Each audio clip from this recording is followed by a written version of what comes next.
How's it going, everyone? Today I'm going to show you how to replace the alternator on the 2012 to 2016 Honda CRV. So before we start working on the alternator, we want to disconnect our battery, take a 10mm and remove our negative battery terminal. And just set it down to the side. Now we're going to want to take this coolant overflow tank out. All you do is just lift this thing straight up. That slides down. That's what holds it in place. Before we remove our serpentine belt, you just want to take a quick look on how your serpentine belt is routed around your pulleys. I will add a diagram to this video so you can see. I'll give a quick explanation. If you were to start at this idler pulley, it comes down to the tensioner, and then the belt will go down to the crank pulley, which is all the way at the bottom in the back. Then it comes back under to the AC compressor, and then from there it goes to your water pump and around your alternator pulley and just back up to this idler pulley. So to loosen our tensioner, you're going to need a 14mm socket and a ratchet or a 14mm wrench. We're going to rotate it clockwise, and once it's loose, just pull your serpentine belt off this idler pulley.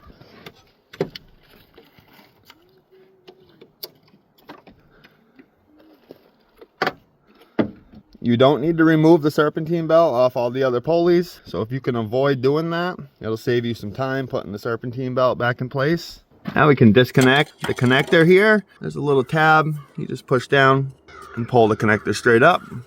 We will remove the other wire connected to the alternator after we get these bolts out. It'll be easier to get to. But the alternator is held in place with three 12mm bolts. There's one here, as well as two on the lower side of the alternator. These are the two bottom bolts I'm talking about.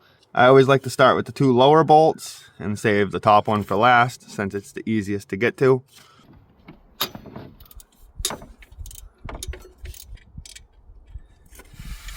There's our first bolt. It's a very tight fit down there.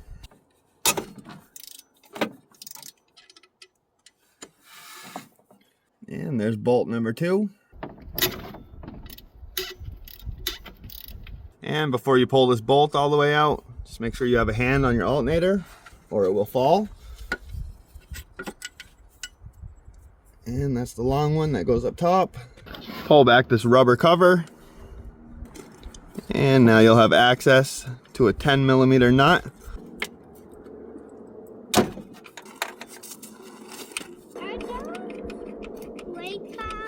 And there's the nut.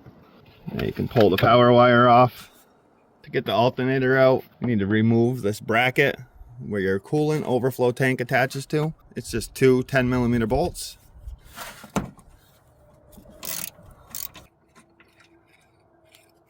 For the second bolt, you may need a swivel.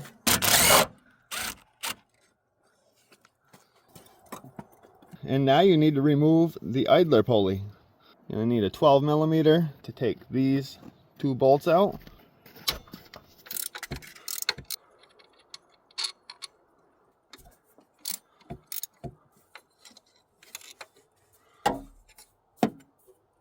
And now you can grab your alternator, just lift it up. It is going to hit on your tensioner pulley a little bit, and just pull it up. So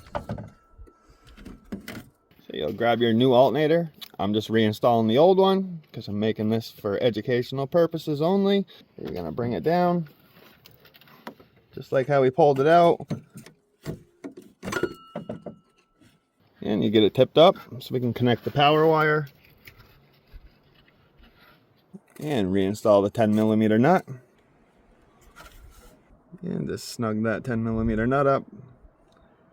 And put your cover back on.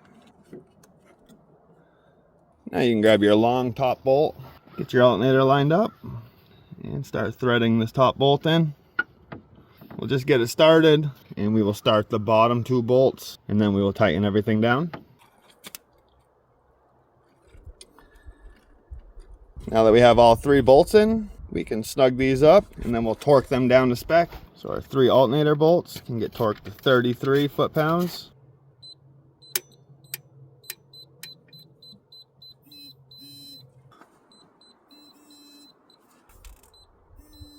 And now we can reinstall the idler pulley.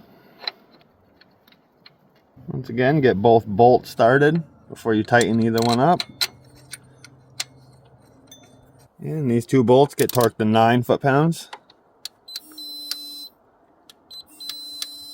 So you want to get your serpentine belt around your alternator pulley and your idler pulley. Take your 14 and make sure you go on the back side of your belt. So once we loosen the tensioner, we can just slide the belt onto that tensioner pulley. Since it's smooth, there's no lip you have to try to get over.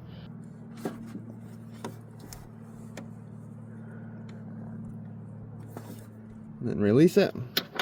And just take a double check at all your pulleys, making sure your belt's sitting on them correctly. Reinstall our overflow tank bracket. And just snug these up.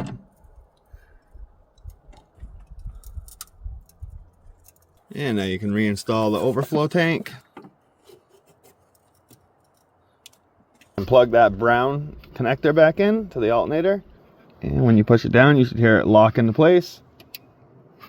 And lastly, we can reconnect our negative battery terminal. Just push it down all the way.